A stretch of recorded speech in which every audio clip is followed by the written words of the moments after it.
Well,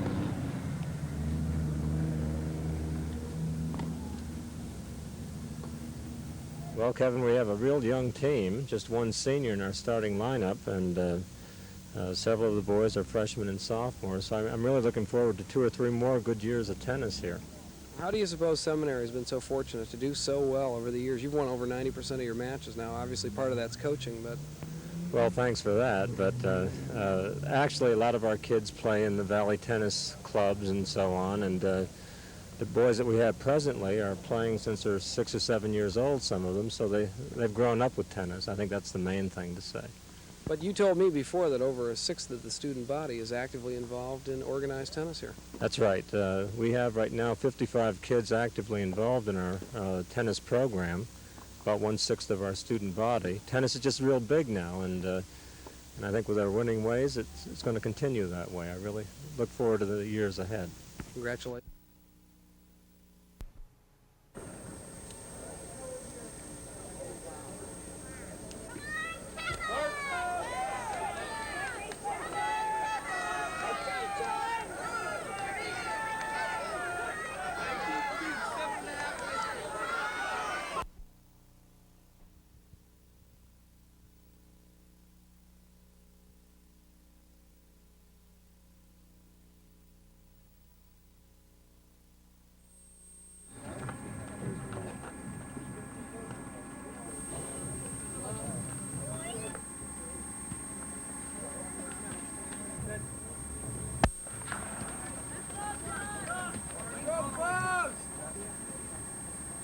Want to be a track man? Yeah. Will you go to college for that? Hopefully. I intend on going somewhere, but like I haven't really decided yet. But like I've applied to Villanova and like Pitt at Johnstown, and I'm applying to Arizona State and Alabama. Any interest by any of the schools? Yeah. I've been accepted at Pitt at Johnstown and Villanova. Okay, now you were a district wrestling champion, you're a district cross-country champion, you're a district champion in track at a number of different events. What's your favorite? Well, my favorite would have to be the half mile. That's my favorite event, but like I like running the quarter. Okay, for us daytime joggers, how about a quick bit of information on how you train? How much do you do a day? I run about eight a day, and like he has me doing speed workouts sometimes. But like that's the hard part about it. I like just running distance.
Yeah, we're on.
Hi everybody, this is the Tobin Lane Gym, and needless to say, they speak boxing here.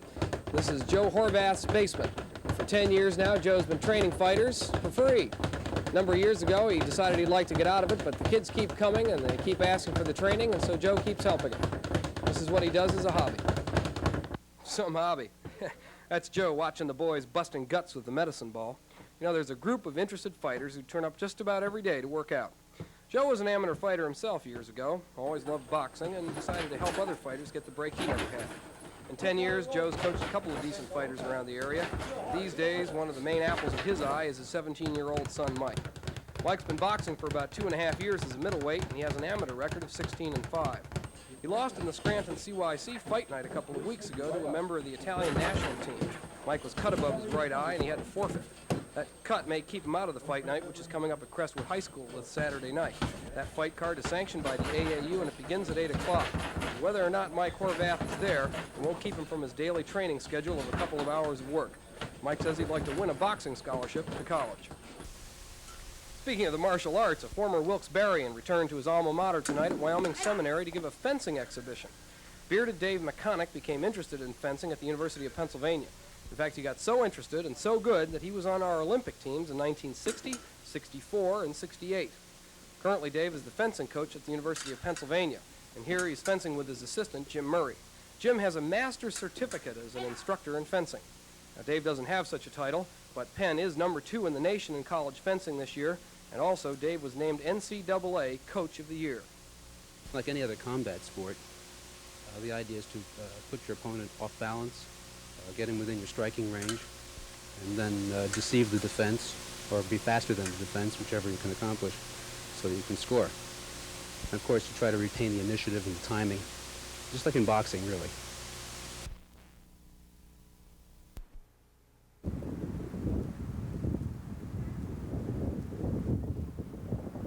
Is this a champion in the making, or another potential pug? It's too early to tell anything for certain, but 18-year-old Angelo Tomasetti of Dunmore is certainly paying his dues to be a fighter. Angelo started boxing seriously last year, and he comes from the right family for it. Dad Jerry was a heavyweight contender who KO'd Chuck Wepner and took his own fair share of lumps in the ring. Dad's the iron hand behind Angelo's future. The training schedule, according to Tomasetti, 2 to 3 miles of jogging in the morning.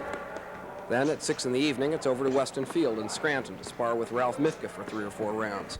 Then it's 3 3-minute rounds on the heavy bags, 10 minutes of rope skipping, and then he finishes up with 15 minutes of shadow boxing. Angelo has had 11 fights. He's 10-1. His only loss was in the finals of the state Golden Gloves welterweights on a split decision. But really, where can all of this lead? Well, the Olympics are in 1980, and I'd like to qualify for that as far as I can go to the Olympics, and after that, I just decide after that, maybe turn pro after the Olympics if I see how far I can make it there. Do you have reason to believe that you've got enough talent to be able to pull that off? Yeah, I think I have enough. What'll it take? A lot of hard work and determination, I guess. Angelo fights the Argentine national champ Daniel Funes Saturday night at the Scranton CYC. If he wins, he might be in line for a U.S. boxing team tryout. Either way, though, it'll only be his 12th fight, the 12th try on a very long road to the top, or a road to nowhere.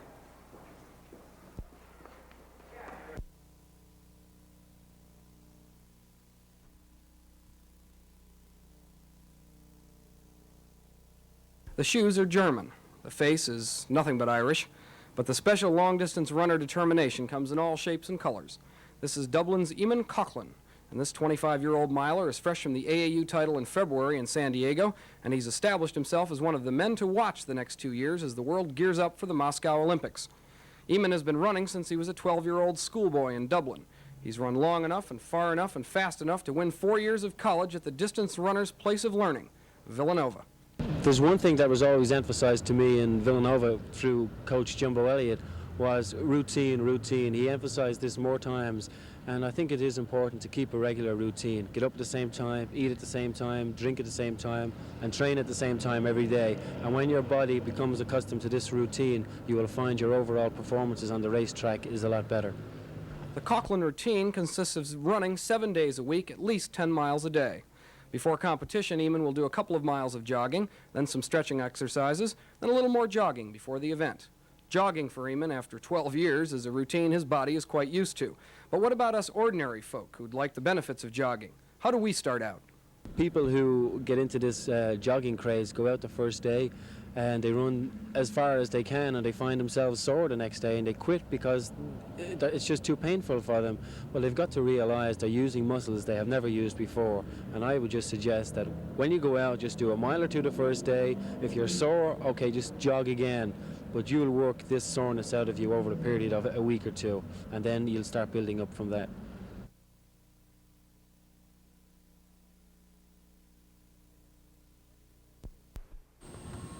This little fish is 11-year-old Georgianne Russett from Edwardsville, and she's one terrific little swimmer. That's if you can believe what you read in the record books. Georgianne swam for the Wilkes-Barre YMCA Dolphins all winter, and at the state championships a few weeks ago, Georgianne won the 50-yard freestyle and the 100-yard freestyle. But in the 100 free, Georgianne set a state and Middle Atlantic states record of 1:02.2 seconds. In 20 meets last year, Georgianne never lost to anyone in her 10 and under age group. She was 10 then, and her Dolphins never lost either. They were the Keystone League champions for the winter.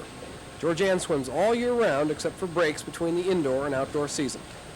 Every day? Yes, about 5 days in the week. Is it pretty hard work being a swimmer? Yeah, But you like it pretty well, huh? it's fun because you meet a lot of kids. Meet kids. Folks say the most important thing is that Georgianne have fun. They say she's so competitive they don't worry about telling her to win. You know, many coaches will tell you that you can tell the good athletes by their walk, rolling along with the toes pointed in. Georgianne has the walk.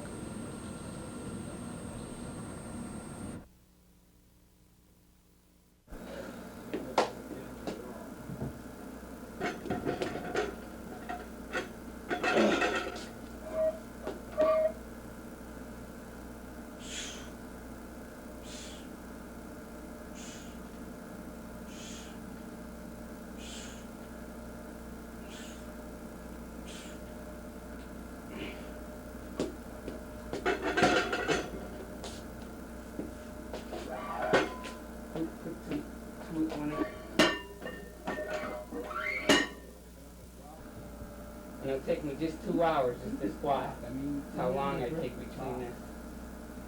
between my lifts, each lift.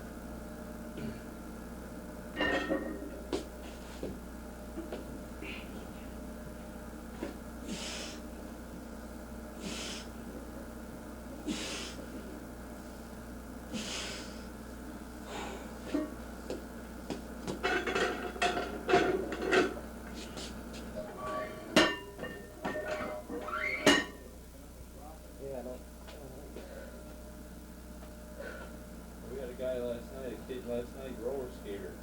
He's supposed to come around and do a little something for us. Kevin introduced him, had an opening, the guy came around and fell flat on his face.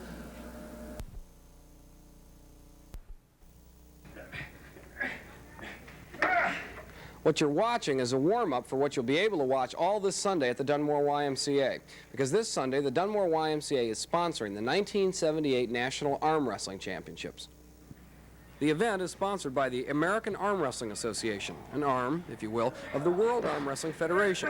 And the tournament organizers expect more than 100 competitors from 17 states in 7 weight classes for the men and dozens in 2 weight classes for the women.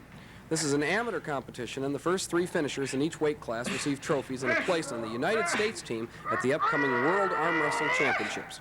This competition differs from wrist wrestling in that all the competitors have to be seated, and there are some other subtle rule changes too. But one of the most important aspects of the competition is the grip. It's approximately 50 to 80% of the battle, you might say. You'll see the arm wrestlers fooling or trying to get the better grip as they feel the proper grip is probably the winner of the match. And it'll be up to the umpire or referee then? The head judge, the official that lines the arms up, to be responsible, to be sure that the wrists are straight and there's no bending or twisting or even putting the shoulder in. It's a very responsible job, Kevin.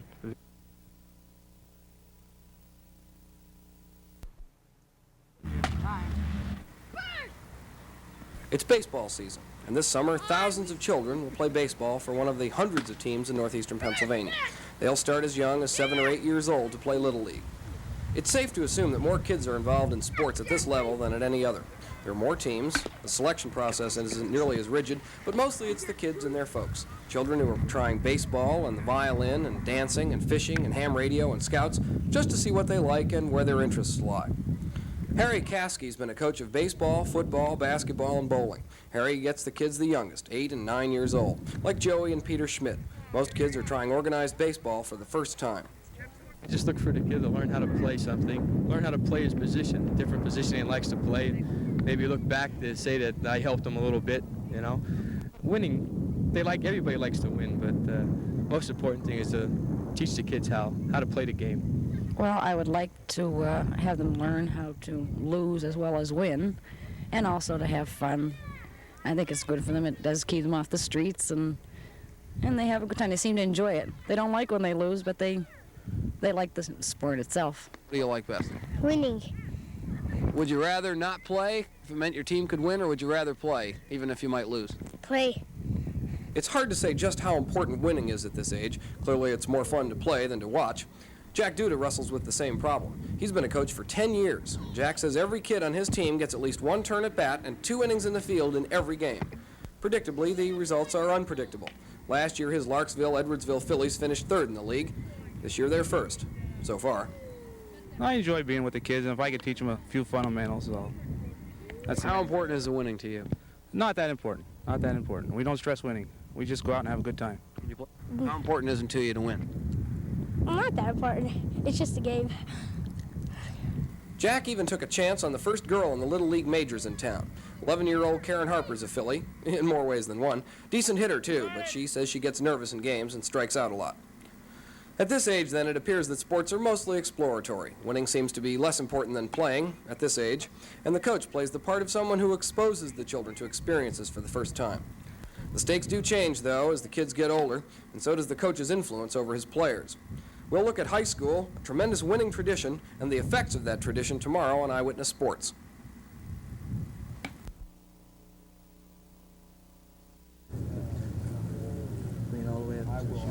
Coached by his father, trained by his 13-year-old brother Lance, sponsored by a local track club and the dollars, dimes, and nickels of local friends and strangers. Not your normal idea of an Olympian in training, is it?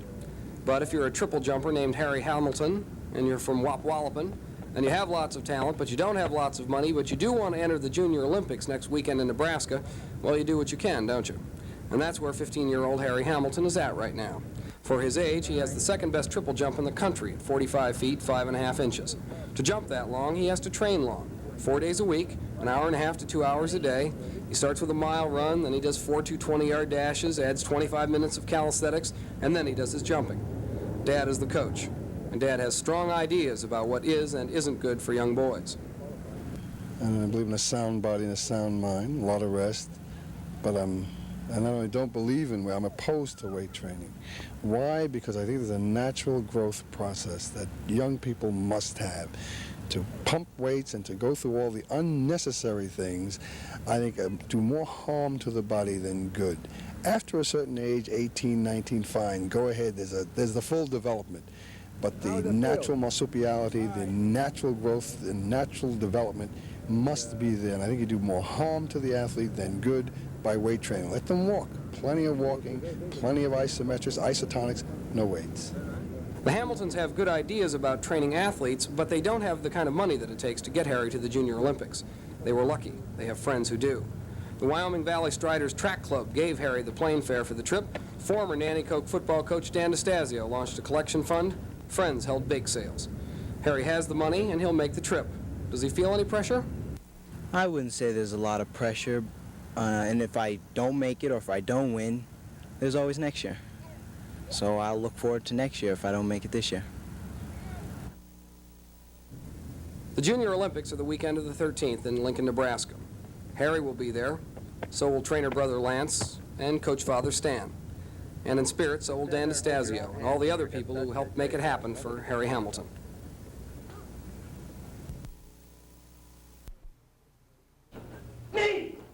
Wilkes-Barre YMCA Karate and Jiu-Jitsu School. It's a small club which meets twice a week for 3 hours a night. There are only 15 in the course, and they pay only a small yearly dues to the National Karate and Jiu-Jitsu Union. However, small as they are, they received a singular honor. That national union, made up of hundreds of such clubs, named this group the Dojo of the Year, or School of the Year. The award is given on the basis of points accumulated during the year in competitions, demonstrations, and clinics, which the school may hold at schools, churches, and civic functions. It's a great honor, but it's only one of the things the school does. Self-defense, karate, jiu-jitsu, and contact competitive karate are the heart of the other activities. Jim Martin, you are a black belt in karate, which is kicks and blows. It's offensive fighting. When you were out here before with Jerry Goss, what was it that you two were trying to do to each other? We were trying to score points on one another, what we would do in a competition, just with kicks and punches. And when Jerry would throw a kick or a punch, I would try to block this, deliver a strike myself. And Jerry basically did the same thing. And this match continues until one person scores 2 points, and the match is over. How do you score? A strike or a kick.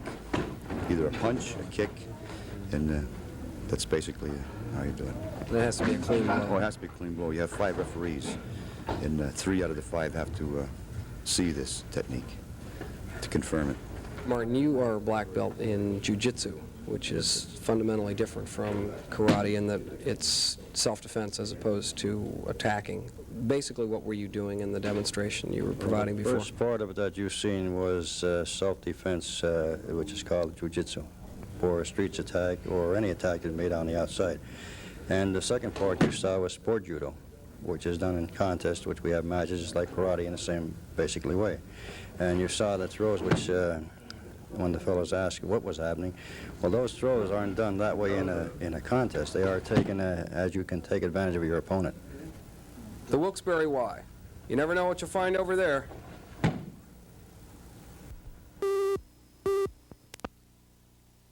If you're out there working out with these guys early in your training sessions, and they're throwing punches at you, and you're sort of pushing them around and ducking and dodging, what are you about out there?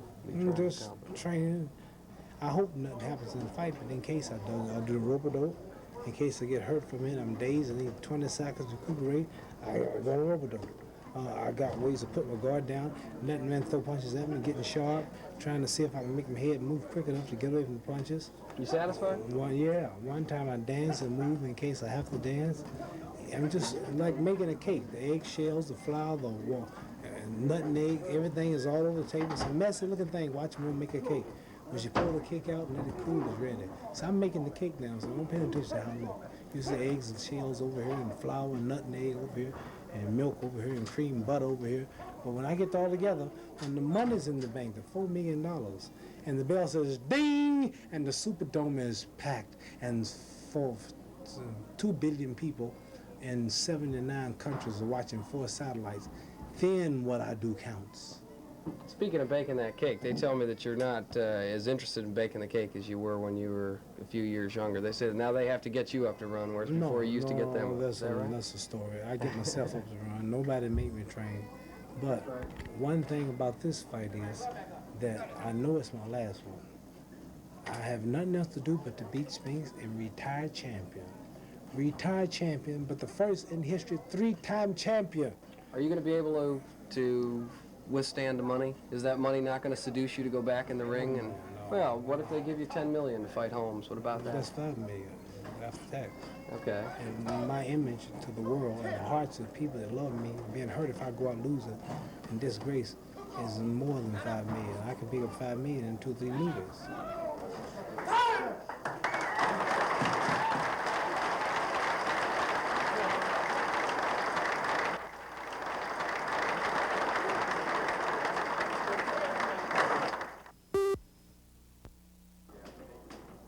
Muhammad Ali said he was disgusted with himself after his first Spinks title fight. I didn't try to throw it, said the champ. I just underestimated the man. But that won't happen again. It appears Ali is in better shape for this fight than he was for his last Spinks affair. That is, at least if you believe what you see. For his last fight, Ali put in approximately 7 rounds of sparring in preparation. Well,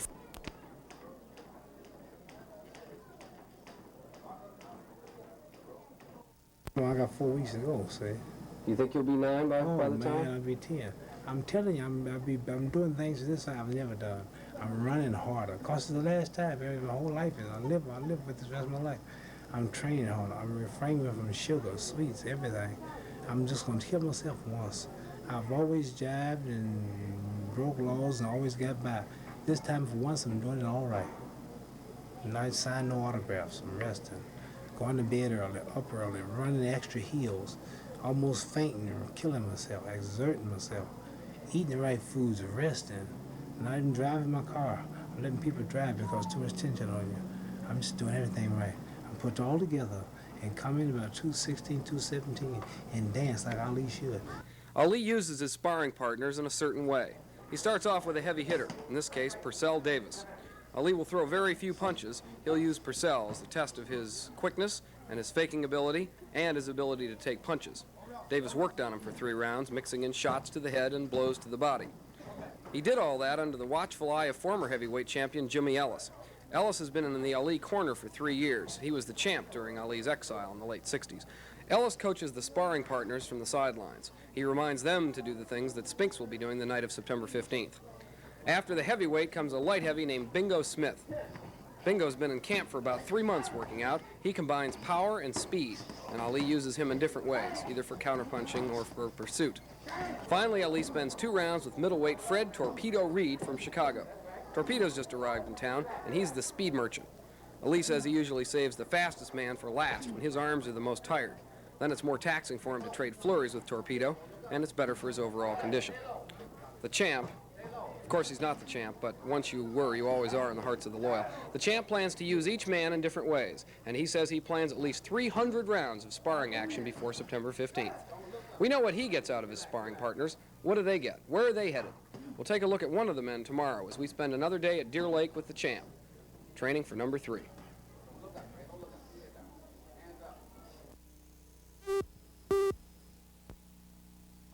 Well, we're here basically, like I say, to get Ali in shape. We're here to add to his speed. You know, Reed weighs 160 pounds. Of course, I mean, Ali's a much heavier fighter, so he's not going to go all out with Reed and try to really take him out or anything. But basically, he want to use him for speed. Reed here have a style similar to Leon, and we're working some things in with Ali that Leon would possibly use in the fight. What sort of things? Moves, certain punches he throws, bobbing, weaving, working off the jab, keeping Ali from setting up on him. These type of things. I understand you've studied. I don't want to pinpoint any particular thing, but it's these type of things we'll be working on. I understand you've studied Spink's fight films. I looked at his films, I've watched him, how he worked and everything. And like I said, I don't want to go in detail in that, but we are working on some things that we're going to try to help him work with Ali to get Ali prepared for the type of thing that Spinks will be doing, perhaps. Torpedo, now you've had 6 fights now, and your last one, just in the end of July, you stopped a guy in the first round. Things are looking up for you. What does being involved with Ali, what will that mean for your career? Well, basically, it probably would improve my career, you know, working with the champ and everything. We're looking forward toward a better goal in boxing. See some doors open up for me in the boxing game. And it's just a pleasure to work with the champ. What sort of things you get from working with him? The exposure's obvious. What sort of experience? Boxing experience is working with a heavyweight to get me ready so I know if I fight a middleweight, by me working with a heavyweight, I can move a lot faster and hit a lot stronger and harder. I mean, tussling, clinching the champ and pushing him off of me and everything. Basically, if I work with a middleweight, I believe I can knock him out in 2-3 rounds, get my manpower, my hidden power together. Torpedo Reed is part of the Ali training program. He'll be paid mostly in practice time and in the pride of working with a former champ. Tomorrow we'll take another step further back into the training program with a look at trainer Wally Muhammad. Former trainer of the great Sugar Ray Robinson, has been in the Ali camp for 14 years, second in training command behind Angelo Dundee. We'll see what he does as we spend tomorrow with the champ, getting ready for number 3.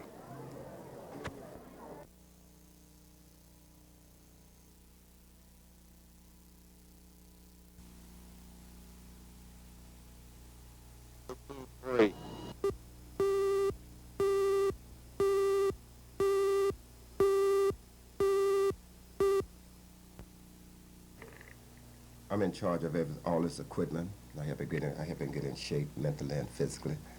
At the time, it's kind of hard getting him to do it now due to his age. He figured that he's old, but we not force him. We insist on him doing it, so it's not too hard now. But I see that he get up in the morning and run, see that he gets rest, and later on the day we go and train. I make sure everything's set up for that, and we train approximately 2 hours. And after that we come in, lay him on this table, and rub him down, send him through his calisthenics, and after that he's on his own. What sort of special tricks do you have to work to get a man who, as you say, doesn't like to train, and yet you insist on it? Well, at the present, we've been trying to play little tricks with him, bringing pictures of Spanx hitting him upside the head, and then we're telling him what they're saying in New York throughout the planet about Spanx going to whip him again. And just little things you have to say to kind of pep him up. But he's coming along pretty good now, because this way we're after the title again. We're lost it now. We are the challenge. All before we had it, and we could kind of play around. But this time we are dead serious because he want to win it back. What happened in that first fight? Well, we underestimated Spanx. The press told us he only had 7 pro fights, and he was an amateur. He shouldn't have had a chance to even get a shot at the title. So we sort of used him for a tune-up for Norton. So we underestimated him and didn't train. And he didn't sleep proper, he didn't eat proper, he didn't do anything proper. So he got whipped. Sleeping and eating properly, what does that entail? Well, he should go to bed approximately 9:30 at night. He should eat our kosher food, which is Muslim dinner, and rest. Rest and running and eating properly is the most important thing for him in this state of life. If you get up every morning and run and eat properly, rest, it's no problem. Food is kosher, best of beef or best of lamb, fresh vegetables all the way through. Then milk and honey. You can be ready for this? Yeah, he's going to be ready 100% for this. Yeah, he's determined. We got him together now mentally. All we're doing now is working on him physically, which another 2 weeks we should be at our peak. Will he quit on top? He said he is. He insisting that he's going to win this and hang him up. We hope so. As well as being the most successful athlete and the richest athlete in the world, surveys show that the face and name of Muhammad Ali are the most recognized on the planet. Needless to say, that poses security problems for the men who surround the champ, particularly because Ali is a man who loves people. We'll look at those security problems tomorrow as we spend another day with Muhammad Ali, getting ready for number 3.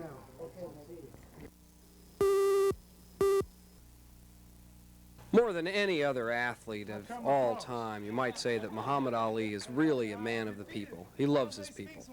Is to catch me in the clinch and bite my neck.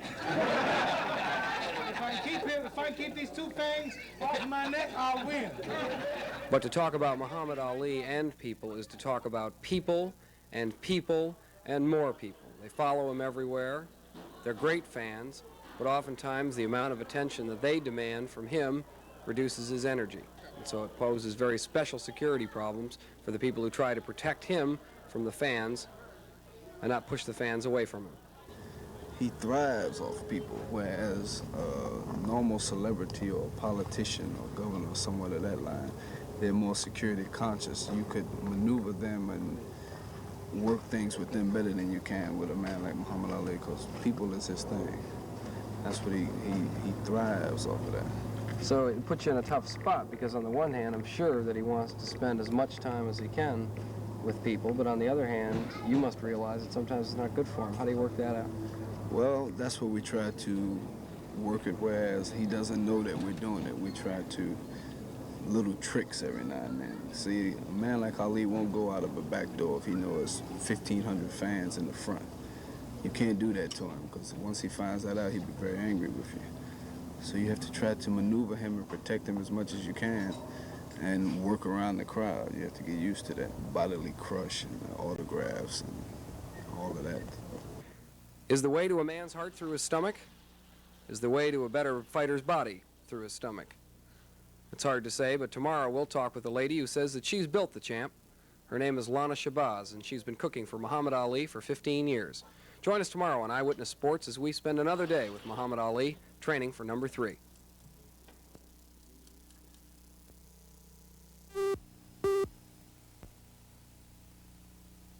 Lana Shabazz is the chief cook for Muhammad Ali and the many, many people who are in his army of followers and employees. Lana says Ali eats 1 big meal a day, and she cooks what she calls a Muslim dinner. She says it's close to a kosher dinner, no pork. There are certain seasonings and condiments that she'll use that other diets don't have, and she'll use more of some seasonings than you normally see. Well, we use curry and we use cummin and, well, they use garlic, but we use quite a bit of garlic. In fact, all the season that we use is for health-like purpose. We were taught that instead of staying in the doctor's office, the kitchen is the doctor's office. You keep them well, dear? Yes. You satisfied with the way it looks right now? Well, I'm satisfied because I know he knows what he's doing, and he's strong, and he's happy, and that's what it takes. He's running good, he's exercising, and he's eating good, so that's what it takes. Is there anything that you prefer to cook him or he prefers to eat more than anything else? Well, I think if he had a choice of just eating, I think he would like lamb chops, you know, and he always eats fresh vegetables, but right now he's trained, he has to have steak. You know, fighters, they all are protein, but the steak is a little better because it gives more body, you know, and have it kind of not too well done, and fresh vegetables and fresh fruit like this salad here. And we have all the fresh vegetables, you know, and fresh juices. And that's what it takes to make a fighter. Lana's coming out with a cookbook around Christmas time. She says it's a book about Muslim food, Ali food, healthy food. But Lana says she knows what's the most important ingredient. That's the most important, not love. I think that's the most important thing. Deer Lake is about to close to the public. Is the champ ready? We'll know for sure September 16th. That's the day after the challenge of Leon Spinks in the Superdome in New Orleans, the night after Muhammad Ali's quest for the historic third world heavyweight boxing title.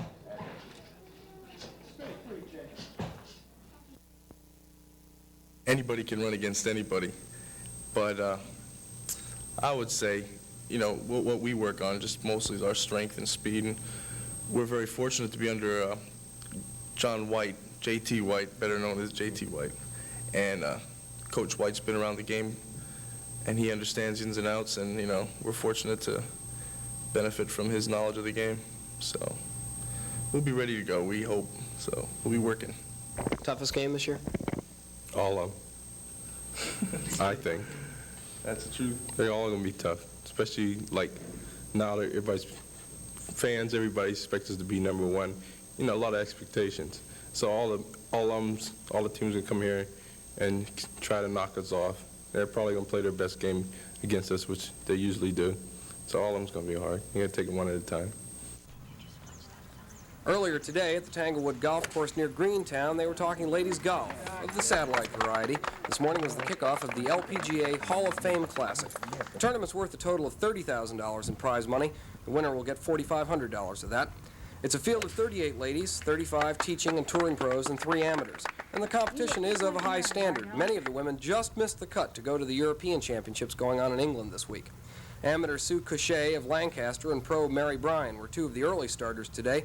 Sue seemed to be a strong girl who had control problems with her short game. She took a 6 on this par 4 380-yard first hole. Trouble seemed to follow her. She ended up at 87 for the day. Mary Bryan parred this hole, but she wound up 8 over par with a 79 on the day. The tournament goes off at 10:50 each morning through Sunday. Professional sports in northeastern Pennsylvania. Check it out. And maybe this will be a look at some of the pros of the future. This is the finals of the boys 14 and under championships at the Oklahoma Oil Company Junior Tennis Open this week at Double Tier Racket Club. If that's a mouthful to say, we spectators had an eyeful to watch. Eric Rosenfeld of Media beat Hazelton's Mike Cassari in the finals 6-love, 6-2. Eric's a relative vet on the junior circuit. Last year he was ranked number 2 in the middle state section for boys 14 and under. Needless to say, he has a big forehand. The organizers want to make this a bigger event each year. They hope to attract the cream of the tennis talent to northeastern Pennsylvania. They did all right for talent this year.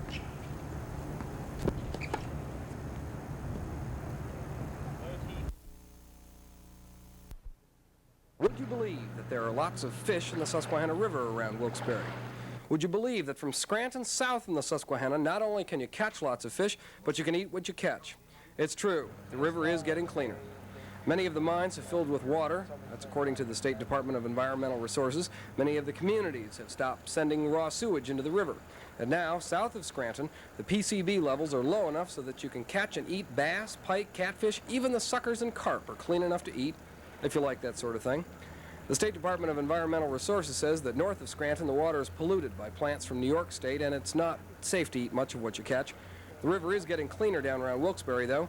But many fishermen aren't satisfied, and they say they know where to place the blame. The storage and the garbage. Garbage, this is just bags of garbage? Bags of garbage that's thrown off the river bridges into the river that flows into the shorelines on high water. And I feel that something should be done with the police and state police, when they catch a car parked on a bridge throwing garbage, they should be fined. Well, what about this raw sewage problem? The raw sewage problem is real bad. It's in the township, West Nanticoke. Nanticoke has it, and it's just raw sewage. Sink water, sewage from houses running into the river, which I think should be corrected. The Department of Environmental Resources was happy to hear from Arthur. As they said, if it's raw sewage, they can do something about it. But they can't be everywhere at once. They need people to tell them. Arthur says he knows a place that they ought to be looking at. It's in Harvey's Creek. Mr. Ballott's in West Nanticoke. They have a thing there for processing foods, and everything that's not usable comes through the pipe into the creek. And the raw sewage from other houses run into the creek, which should be corrected. Has he, to your knowledge, been warned to stop doing that? Yes, he has. I was once before, a couple years ago, after the flood. It was mentioned of it, and it was quieted right up. Why is that?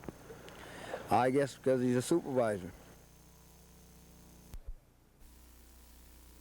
Lost two good ends last year. We lost a good quarterback last year also, but I feel we have we have two good defensive ends coming back, two good offensive ends coming back, and right now both our quarterbacks are fighting for the #1 position. And right now it's Monday. It's really a toss-up between who's going to start, but we do have some good people coming back, and I think, you know, with the backbone of our defense coming back, our linebacker coming back, I think we'll be all right. You've always been a team that threw the ball around a lot. You'd be a passing team again this year? Well, I really think the strength of our team right now is in our running game. We have basically our backfield coming back, our fullback is coming back, and Bobby Bukowski's coming back, who was a heck of a running back last year. And I think our strength right now is in our running game. We're working quite a bit on our passing game. How about yourself? Now, you've walked in on, as I say, you've walked in on a tradition after 13 years of Dan DeStasio. Has that posed any particular problems for you? It does put a little more pressure, I think. The last 2 years, we had the best record in the A division. We took the championship the last 2 years, and one good thing, we do have a winning tradition here, you know, which does help. And everybody expects us to take the championship, and I think our kids feel the same way. The big thing, these other teams really have to come to us. I mean, we're the champs. It's true, Nanticoke is the defending champs. The second best team last year with the second best record. Also has the best record through the 1970s, Meyers High. And when you talk to Coach Mickey Gorham, the first question is obvious. Their life after Charlie DeGraffenried, and what form does it take for Meyers High? Well, I think, you know, Charlie was a great athlete for us, and I think a lot of things he did established a fine tradition here at Meyers. And we had some fine athletes this year, so we're really optimistic that some of the things that Charlie did are going to carry on. 9-2 last year. How does it look for this year? You were severely weakened by some key losses, Charlie among others, but how does it look? Well, okay, we have 6 returning starters, and we feel if they can stay healthy, we can be relatively competitive. I think that the biggest thing with us is we don't seem to have a great deal of depth, and I think we have to be very fortunate to keep all the boys healthy to have any kind of success. Offense, defense, what do we look for? Well, we run primarily from a split backfield, and we'll probably be running a lot more options. We have 2 real fine running backs, and Mike Schwab and Jimmy Jones, and of course Tommy Murley's a 3-year starter for us at quarterback, and we'll probably run a lot of options and try to get Tommy to roll out and throw out Jeff Frail or Pep Pepperling. On defense? On defense, we're primarily a 50 team, and we'll be using Hank Royal and Johnny Serhan at linebacker, and we have several key people that returned from last year's team, and Jeff Frail and Mike Mira and Keith Holvey, and we think we're going to be pretty decent on defense. That'll be a very interesting league. I think, you know, Wyoming area has a fine team coming back, and Coughlin's going to be a real tough team. GR seems to have a great deal of talent. I look for a really interesting year. I think it's going to be a year where the team that win the championship possibly could lose maybe even 2 games. Good luck to you, Coach. Thanks a lot, Kev.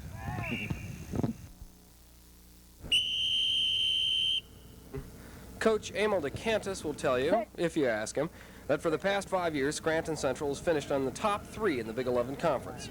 He'll also tell you that it wasn't an easy task. He's been at Central for 14 years.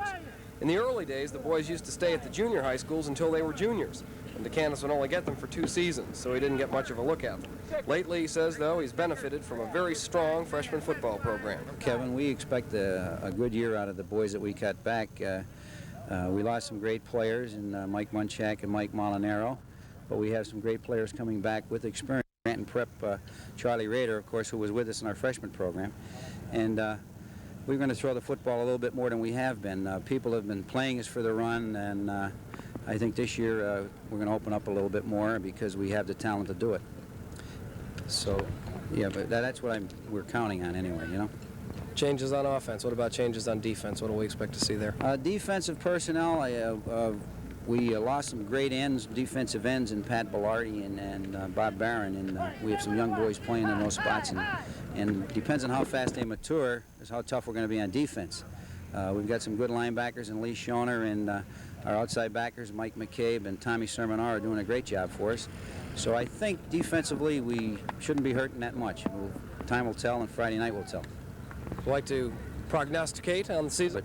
I look at Dunmore to be tough. I look at Valley View, our opener, to be tough, and I look at Tunkhannock to be tough, along with Abington. So it's going to be a tough league.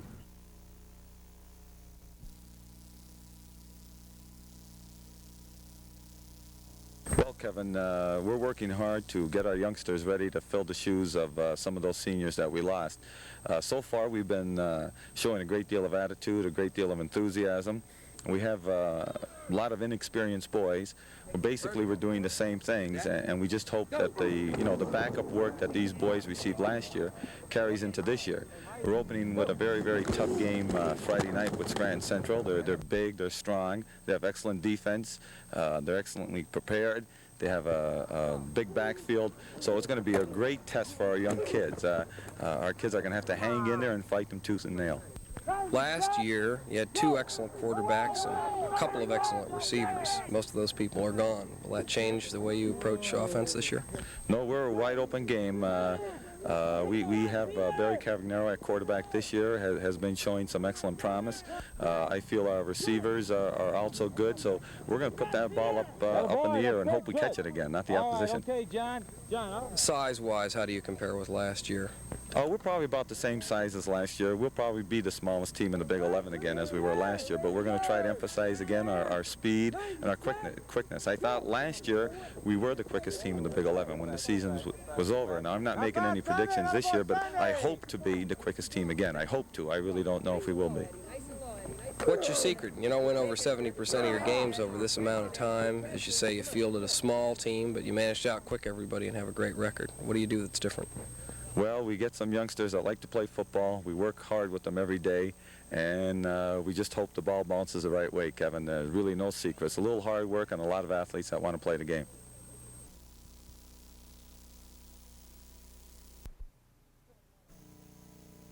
We have a lot of key kids back, despite the fact that we lost a lot. Our skilled people are back, our quarterback, our 3 receivers, and our fullback. And defensively, that's where our work is cut out for us. We have to replace 9 starters, as you mentioned. But I believe in the old philosophy that if you have a program 12 months a year and you work at it and your kids are working at it and we're lifting weights and running and doing things to work on agility, that there's no such thing as rebuilding. When you say rebuild, I think people mean that they're supposed to lose for 2 years until they come back up with a veteran team. And we don't think that way here in Berwick. We feel that we can win immediately. We can win if we lose 20 seniors. We're going to have 50 kids coming back. We have 70 in our program now. We lose 20, we'll still have 50 back next year, and 50 back or 40 to 50 back the year after schedule. One thing you don't have back is the all-time rushing leader in the state of Pennsylvania, John Pruitt. Now, what are you going to do to replace him? Will that change the way you run your offense? No, I think with John Pruitt last year, we had probably a back that the coach dreams about. They dream of getting a back like that, and that happens once every 10, maybe 15 years. But I think without John, we'll probably have a more versatile type of offense. Like I said, I have a quarterback and receivers back, which means I think we'll be capable of throwing a football. I have John's younger brother back. I have Larry, who's going to tailback. We have 2 fullbacks. One's 205, one's 220. I have another back who hasn't really played yet. He had a sprained ankle, Cam Kishpa. So I think we'll be more versatile, Kevin. I think we're going to have a more diversified type offense instead of just Pruitt 30 times a game. I think you're going to see a little more versatility in our offense. Defense? Defense, well, we like to play that junkyard dog defense. We're all over people. We like to gang tackle and be aggressive. And, you know, to win a championship, you got to have defense. I don't care how good the offense looks. That's to please the fans. To win championships, you got to have the defense. You show me a team that won it without defense, and it's either a real weak league or else it's six-man football. And I say in our league, that's our goal. That's the thing I'm worried about. That's the thing I got to see under fire Friday night against Tamaqua, a good Tamaqua team. We have, well, last year we were kind of tiny, but our kids did an excellent job in the weight program, and we now have some younger kids that are pretty big, and we're a little bit bigger than we were last year. As far as our quarterback, Danny Jones, inexperienced at quarterback, but a letterman last year, and we were just pleased with him in the two scrimmages we've had. He's come a long way. He's ready to get the job done. What does it look like for GAR this year, offensively, defensively?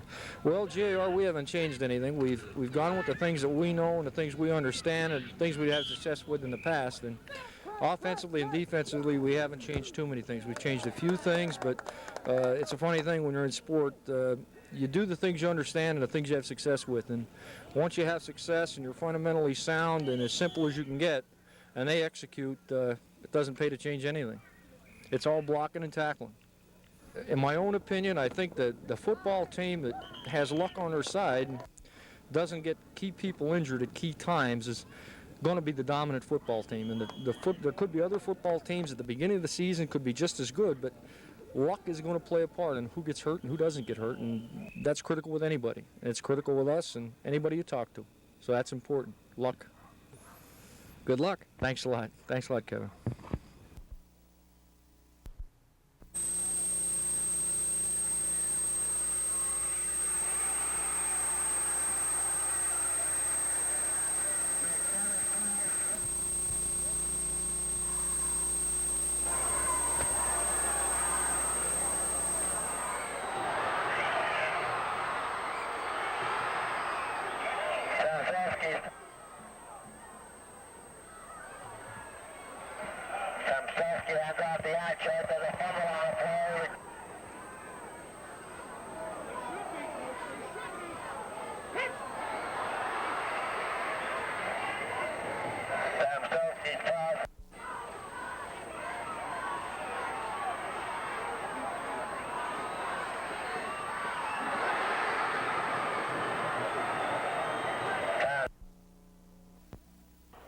Jimmy was drafted in the 3rd round by the Miami Dolphins. They're supposed to have one of the strongest scouting and player personnel departments in the league.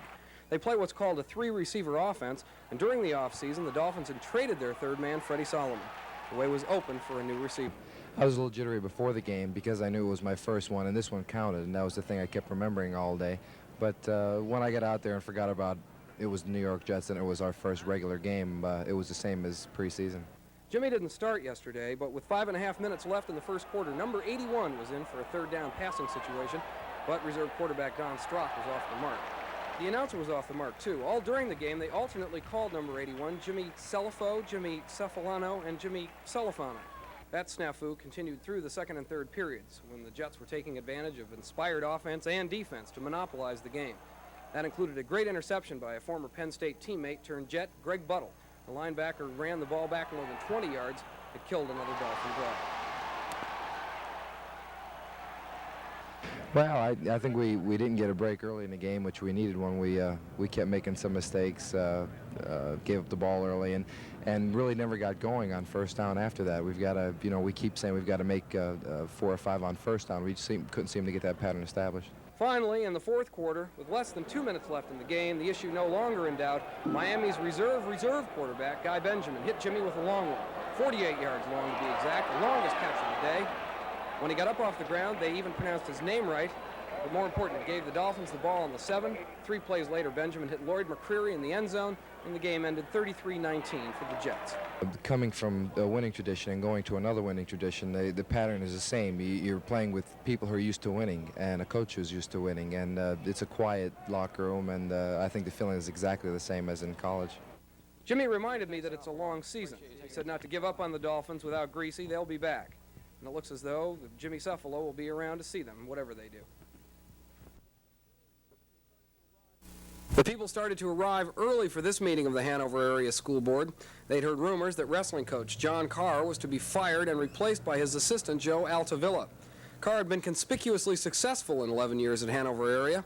115 wins, 25 losses, 6 conference titles, numerous district and state champions. The rumors were that he was being ousted because of political reasons.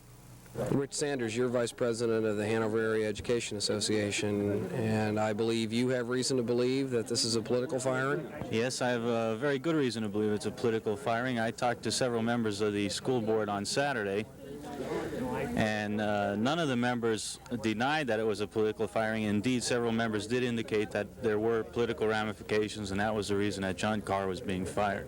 The board called the meeting to order, included the action on the wrestling coach position in with many other matters, and then they voted 8-1 to remove Carr and appoint Altavilla. Only Al Schlosser voted no. Personally, I have no reason to fire Mr. Carr. He has an outstanding record and outstanding credentials. Mr. Altavilla is a good friend as well as Mr. Carr, but presently I have no reason to fire Mr. Carr.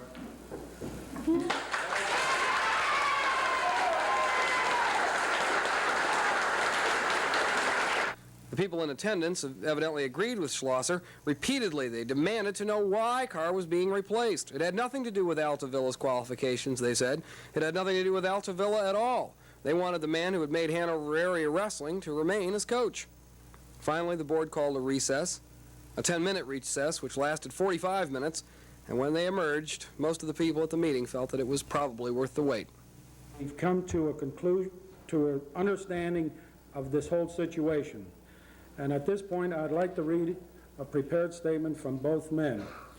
After thoughtful consideration and in an effort to develop the best wrestling team for the students in the Hanover area, both Mr. Altavilla and Mr. Carr agreed that they shall work together. And in behalf of the students, Mr. Carr shall remain as head coach, and at a later date, a decision shall be made by Mr. Altavilla. The entire board would like to thank both men for being the gentlemen that they are, and for coming to this agreement. This statement is signed by John Carr and Joseph Altavilla.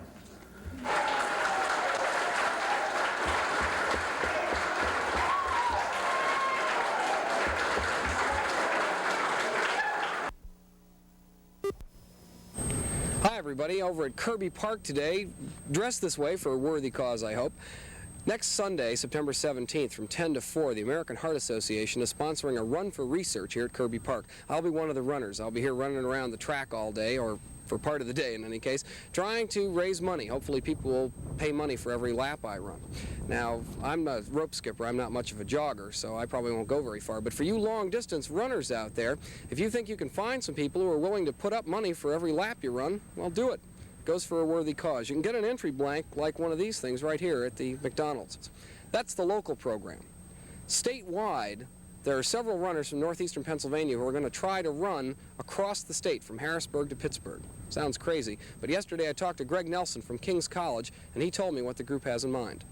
They asked me if I would run from Harrisburg to Pittsburgh, and when they first asked me, I thought they were crazy. But what it came down to later is that we're going to be going as many miles as we can every day. Whatever your endurance level is, their main objective is to have as many feet on the ground as they can. What I'll be trying to do is go 30 a day, 30 miles a day. You're not going to run the whole way, though? No. You'll go 120 miles, is that correct? That's what my goal is. It's 3.5 days. Greg's no stranger to running. He was the #1 cross-country man for King's College for 4 years. Now he's their coach. Running 120 miles in 3.5 days takes some training, believe it.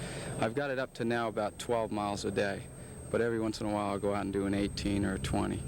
So that's what I'm doing right now to prepare for it. You want to run 30 miles a day during this thing. Have you ever run that far in a day before? No, I haven't, but I'm going to try to do it in 3 sections, 10 in the morning, 10 around noontime, and 10 at 5 o'clock.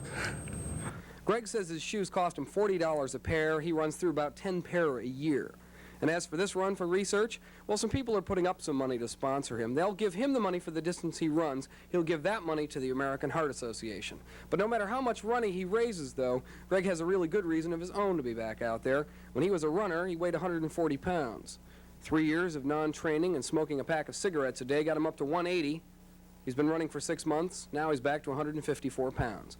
Greg Nelson will run 120 miles for research starting the 19th of September. Since heart disease is the biggest killer in the country, in many ways he'll be running for all of us out there.